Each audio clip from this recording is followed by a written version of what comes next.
Surfer à partir de son téléphone avant l'année 2010 n'avait rien d'une chose facile pour les Congolais. La plupart fréquentaient des cybercafés pour être connectés avec le reste du monde en matière d'Internet. Aujourd'hui connectés au haut débit grâce à la fibre optique et à l'expérimentation de la 4G par les sociétés de téléphonie mobile, l'accès à Internet via son smartphone a vraisemblablement chamboulé les activités dans les cybercafés. Si certains n'ont pas résisté à la concurrence et ont donc fermé leurs portes comme ici à proximité de l'arrêt commune à Mongali, d'autres tiennent encore debout. Les internautes rencontrés en ces lieux donnent les raisons de leur présence.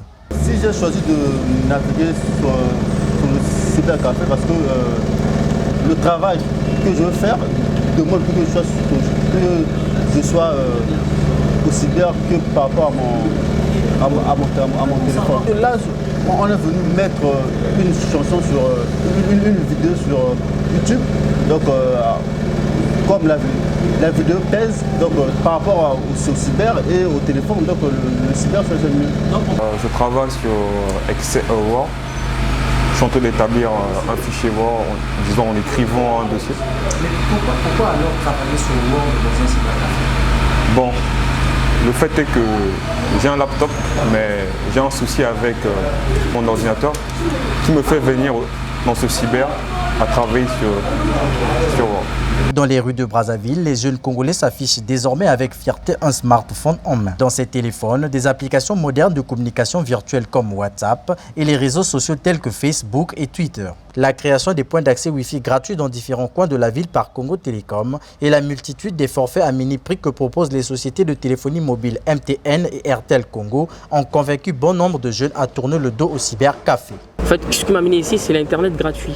Parce que j'avais écouté un frère qui m'avait parlé qu'à la grande bibliothèque, il y a souvent le Wi-Fi gratuit. Donc voilà pourquoi j'ai quitté la maison pour venir ici et essayer un peu de naviguer. Lorsque j'ai découvert qu'il y avait le Wi-Fi gratuit, chaque fois que je venais, je trouvais que c'était mieux. Je téléchargeais souvent les cours, c'était rapide. Donc pour moi, je trouvais peut-être partir dans les cybercafés.